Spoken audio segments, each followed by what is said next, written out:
If I could cast three of the funniest actors on the planet in a single film, who would they be? Okay, so I did see this question and thought there's no way I'm going to respond to this because if I say X, then another actor who I've worked with go, "What the hell? I thought we had a great relationship." So let's bring in Hollywood divorce attorney David Glass for more on this. David, People going through divorces are going through some of the hardest times of their lives, and a lot of what they're going through is emotional. And in any divorce, there's a huge sense of loss, and loss of relationship, of money, some friends. Hi, this is David Glass for the Hourglass Podcast. Continuing on with our series on how humor impacts the human psyche, especially when going through challenging times like a breakup, our next guest is someone you might not recognize if you were sitting next to him on a restaurant, on a park bench, or on the street, but you sure do know his work. He has been involved in some of the most popular and successful comedies to hit the screen for the past couple decades. His work includes the hit comedies Meet the Parents and Meet the Fockers, Zoolander, and Night School. One of my favorites is the hit I Love You Man, starring Paul Rudd and Jason Segel. Our guest also wrote and directed Along Came Polly, starring Jennifer Aniston, Ben Stiller, and Philip Seymour Hoffman. And let's not forget the Netflix hit Me Time, starring Kevin Hart and Mark Wahlberg. He's also done a lot of work in television. The Unicorn is one series he has produced and directed. He's none other than John Hamburg. Now, John has some other new projects in production, and we'll ask him about those later on in the interview. For now, I'm eager to get to my questions because I'm curious to learn what motivates John Hamburg to write, produce, and direct comedy. And I want to get his take on comedy as a relief and healing mechanism for those going through tough times, especially a breakup. We greatly appreciate you jumping on the Zoom with me today. Sure. I wanted to start off, I know you graduated from Brown with a degree in history. What prompted the shift to attend the Tisch School of the Arts and to get into, comedy, movie, TV? Yeah, I mean, it wasn't really a shift. I was wanting to be a filmmaker probably from my junior year in high school, and I made short films at Brown University and wrote monologues and little theater plays. But history was just something I was interested in and had minimal requirements. So Right. thus I was a history major. I enjoyed it, but I wasn't, other people in the department were, passionate about becoming professors or, Sure. things like that. And I wanted to be a filmmaker. So I had thought about thought about going to apply in a film school for undergrad, but kind of thought maybe a more well-rounded liberal arts education would be better. So that's why Oh, sure. That I makes went to Brown. Yeah, yeah. Looking back on all the amazing movies, the funny Oh. stuff you've done on movies and TV, do you have a particularly favorite line or lines from any of your movies or TV projects? That's a tough one. I mean, there's a line in Zoolander, which I co-wrote with Ben Stiller and Drake Sather, where Zoolander looks at a small model of this reading center he wants to build and looks aghast and he says, "What is this? A center for ants?" He doesn't realize that that's just a scale model, not the actual building. And I always like that one because it's just so silly, but Yeah. I think sharp at the same time, and it's definitely one that's become, I hear quoted from time to time that there's a few of them in there, but in the different movies. But that one, I just remember thinking, 'cause I don't really write jokes that much. I more write things from character, but I remember thinking that was like a joke and it worked pretty well. Are there any particular lines that get yelled out to you when people recognize you around? Yeah, I don't get recognized that much. When you're behind the camera, it doesn't happen that much. I sometimes other screenwriters will recognize me. It's usually, I don't know, from reading articles or who knows what it is. But people, there's lines from I Love You Man, like slap a da bass is a pretty big one that became kind of a memeable scene from Right. Paul Rudd and Rashida Jones. That's one that's pretty popular. there's stuff from Meet the Parents, Fokker, anybody says Fokker Right. nonstop. That's become, you know, just a thing in our culture, I guess. Yeah, things from Along Came Polly, there's a basketball scene with Philip Seymour Hoffman. I hear that a lot, people telling me that they play basketball or in pickup leagues and somebody always yells, "Let it rain," which is Right. a Right. line that Philip Seymour Hoffman says in the movie. So yeah, it's those are a few that you hear from time to time. Yeah, that's how does it feel to have phrases that have become a part of the social network, the social lexicography? You know, I have to say it's one of the more rewarding aspects of this job. Right. It's especially, right now it's so hard to break through. There's Mhm. so many things in the culture Yeah.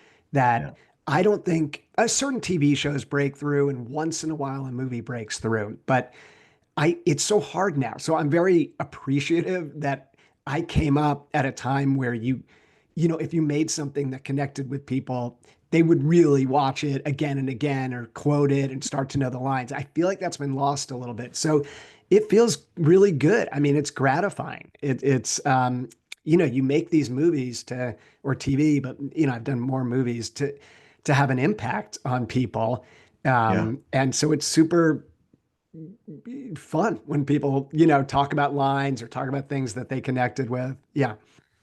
Absolutely. Now, on this podcast, we focus on, I'm a divorce lawyer, and we focus on the break Okay. process. And so this season, we've been talking to comedians and comedy writers and comedy directors about the impact that humor can have on someone's psyche, especially if they're going through a hard time. Do you have any ideas about how important Hmm. or maybe unimportant humor can be in people's lives? I mean, look, I don't overvalue what I do or what me and my colleagues do. We're making comedies. We want to make people laugh. We want to connect with people. But yeah, I do think that in hard times, I'm not speaking specifically towards breakups, but obviously that is a hard time for all parties involved. In 99.9% of the cases, as you could tell me better than I could tell you. But I do think that it's a place where people can go to regain their equilibrium, to get their mind off whatever's happening. I mean, that's one of the more gratifying things. When I get texts sometimes where somebody's like, my dog died. It was a really hard day, and we turned on Along Came Polly. And it just like, we just lost ourselves for a couple of hours, things like that. I think when you're dealing with like much deeper tragedies, I don't know whether it has any effect, but I think, I certainly think it's there to lighten your spirit. That's the history of comedy, entertainment, this whole thing that we pursue as a livelihood. Yeah. Did you ever have a particularly difficult time in your life where you recall turning to the old favorites or comedies or humor to help lift yourself? You know, um, there's been different times. I mean, I'm totally fine. I had some health issues in my late 20s and I think early 30s. I think just um, having a comic perspective on the world helped me a lot, so I could see the humor in a lot of things. During challenging times. I've been fortunate. I've had, uh, I haven't had a lot of hardship in my life, but like, we all have ups and downs. And Yeah. certainly, yeah, the things I loved, or even as an awkward, adolescent, being able to turn on Saturday Night Live and crack up and watch those guys all the movies, that I came up with, Eddie Murphy or, Yeah. um, Steve Martin. These people just helped me get through just life, with its ups and downs. Yeah. So I'm about the same age as you. I'm maybe 2 years older than you. And I Okay. remember staying up to watch Saturday Night Live, Oh which was yeah. an adventure in itself to stay up that late. That's right. Maybe my parents didn't know I was watching TV down in the basement or whatever, but I remember tuning into those shows and just laughing hysterically. Yeah, And absolutely. Yeah, it was, yeah, because part of it was that you were doing something kind of naughty or Right. adult, by staying up way past your bedtime. Uh, yeah, my parents certainly they weren't in the business that I'm in, but they appreciated comedy. And so that definitely, I mean, there's a famous story in my family that they took me to see the movie The Jerk with Steve Martin in the Right. theater, which is pretty extreme. I kind of can't believe they took like an 8-year-old to see that Yeah. movie. But allegedly, I do remember it vaguely. I was laughing so hard they thought I was going to hyperventilate and had to take me out of the theater. Um, so, comedy has been part of my soul for a long, long time, way before I started actually making comedies. That's a great story. I remember never seeing my father laugh as hard as he did watching the Pink Panther movies with Peter Sellers. Oh As yeah. odd and unique as they were, he would laugh until he almost passed out. It seemed like it was. I remember Yeah. with him as a young kid, a 6, 7, 8 year old. Yeah, those are great memory. They connect us to our parents, and it's when you see your parents as like human beings. Yeah, It's kind of that type of thing. And now I have a 13-year-old daughter, and it's fun to watch stuff with her and see her crack up, and kind of try to have a similar experience to what I had growing up. absolutely. Now I see Yeah. you've been married for coming up on 20 years, I think. Do you have any secrets for maintaining a long-term successful marriage, especially given that you're both in entertainment? Yeah, well, that's a hard one. I think Christina, my wife, and I, we've always had kind of a shared sense of humor, to be honest. That's a thing that's connected us from when we were friends and dating and, throughout our lives. And so I do think we connect on that level. Like we're really different people, very, very different how we see the world, but we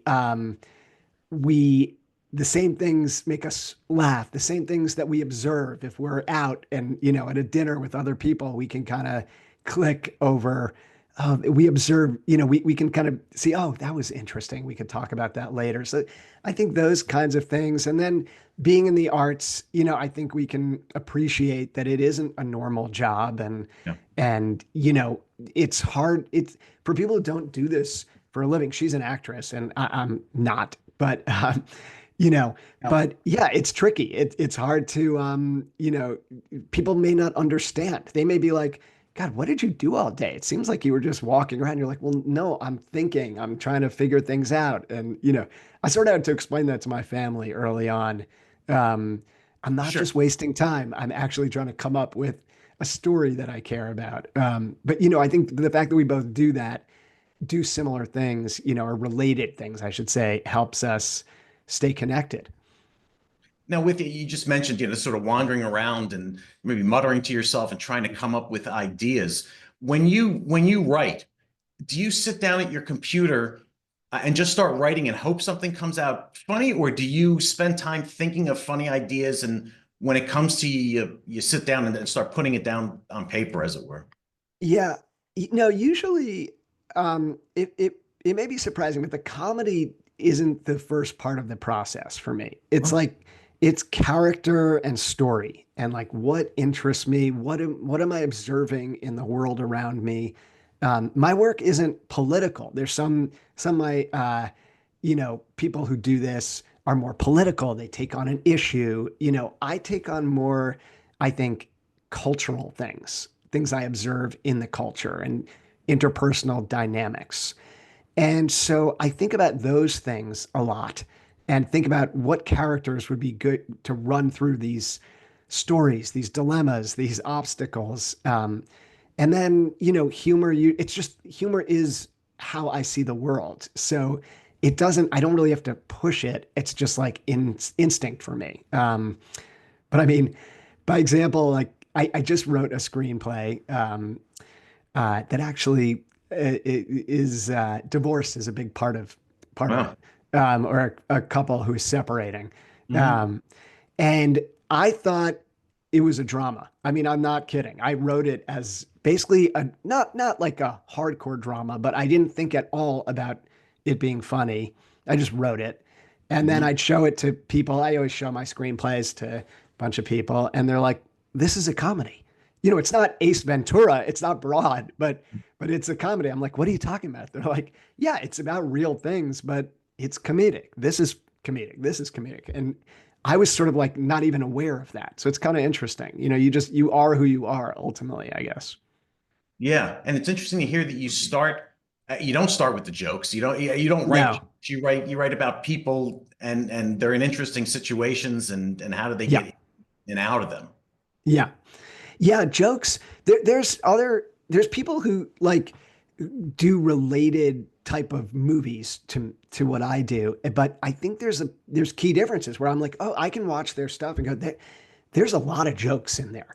And I think you watch my movies, Zoolander is sort of an outlier in that one, but Yeah, there's almost no jokes.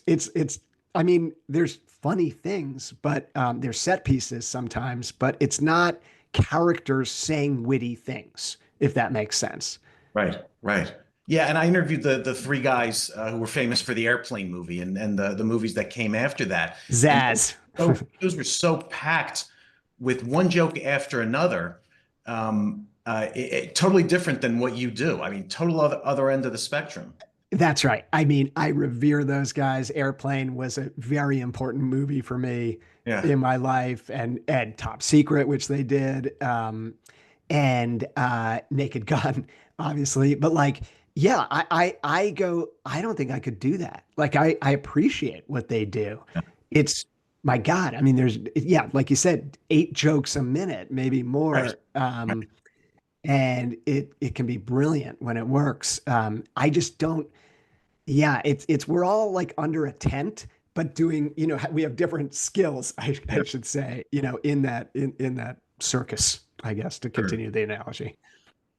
Uh, Next question is slightly unusual, but do you have in your mind any sort of mission statement for yourself or for your production company when you're developing new scripts, new projects, or are you just thinking about what you want to write about and putting it out there and seeing how it goes?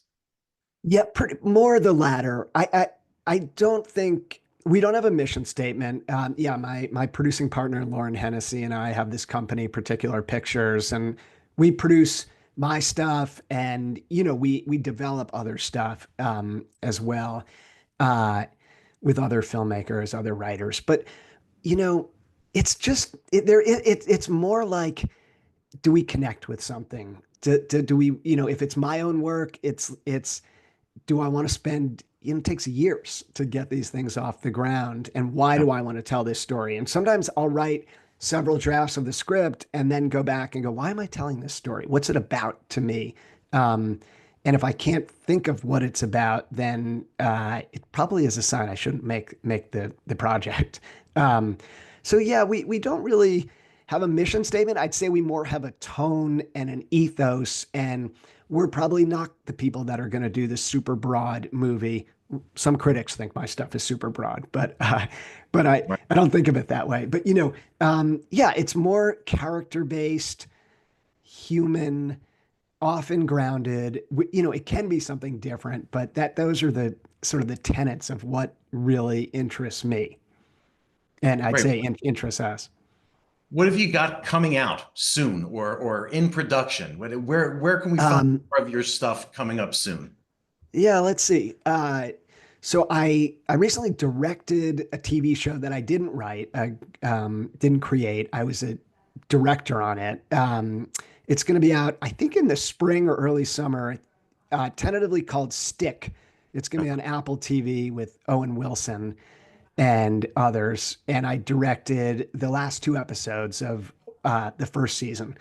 So that was great, really great experience. Great showrunner, amazing cast. That'll be the quickest thing that's coming out. And then I'm writing a new Meet the Parents movie for Universal. Right.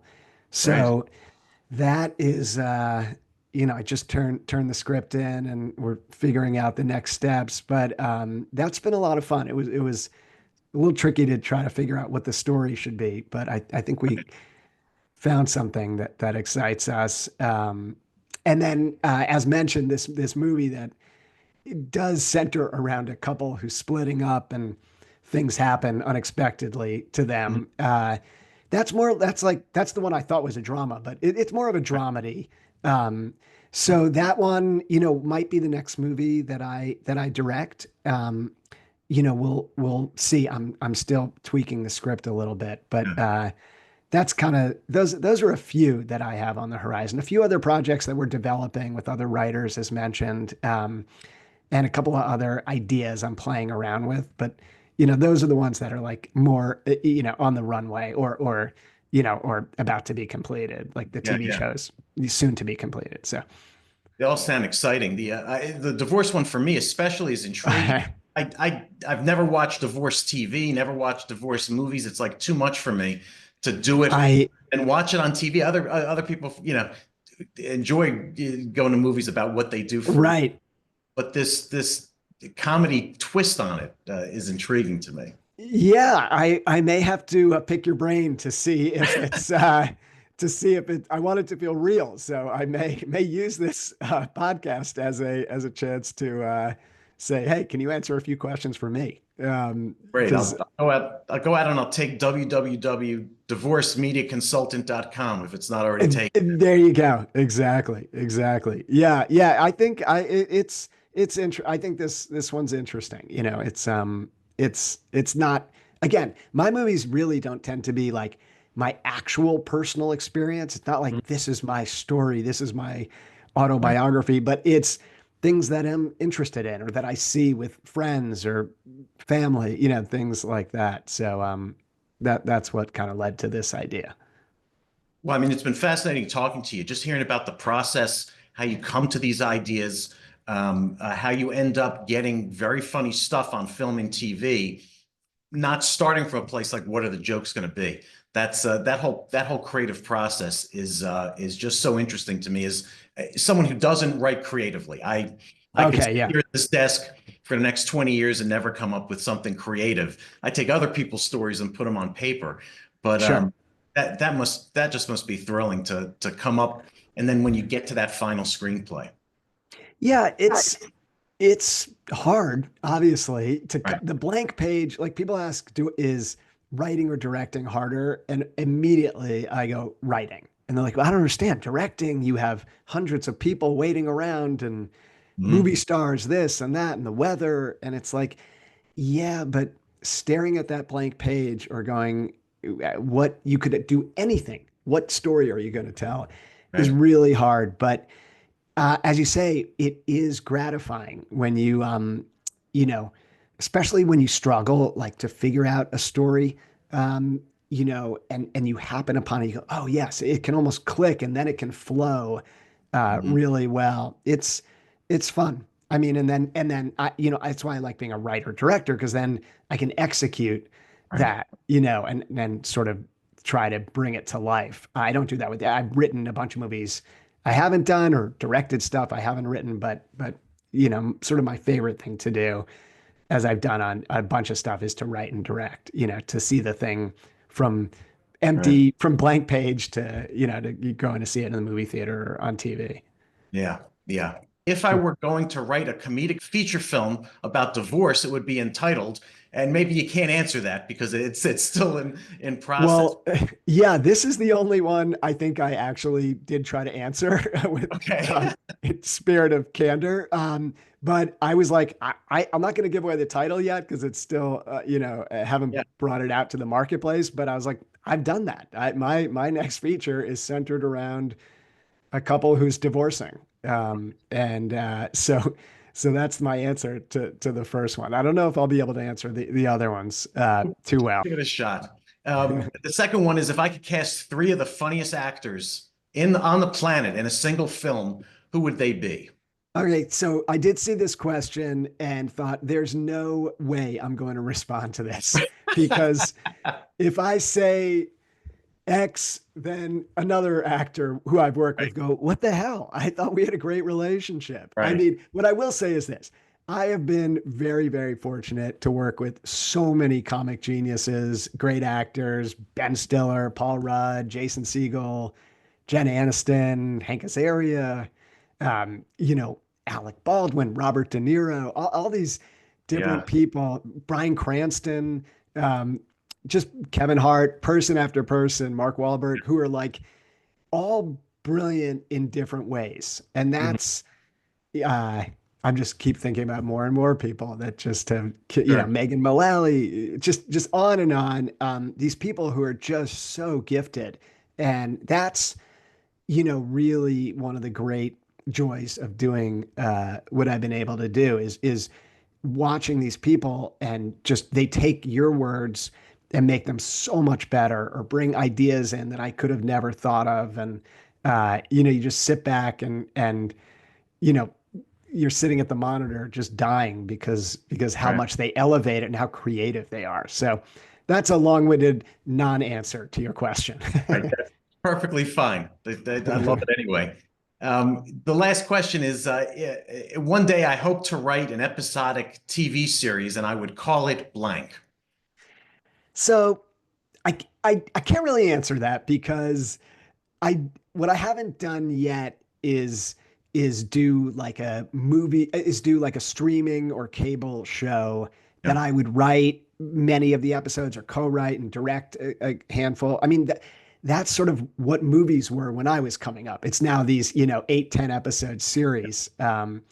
So what I would say is, I got close on one that I was really excited about, but it didn't end up getting made. And I definitely, on my laptop or I collaborate with some other writers, think about, okay, what would I do in TV? Because there's so many shows I love that are on TV now that are able to tell, I love, as we talked about, characters. And so the joy of TV is you're not just 2 hours with a character and then done, maybe a sequel, but that's years later. You're every week with these characters. And so I do, on my docket is definitely, I want to create a series in the next few years. And just be able to go on a journey with characters for longer than a couple of hours.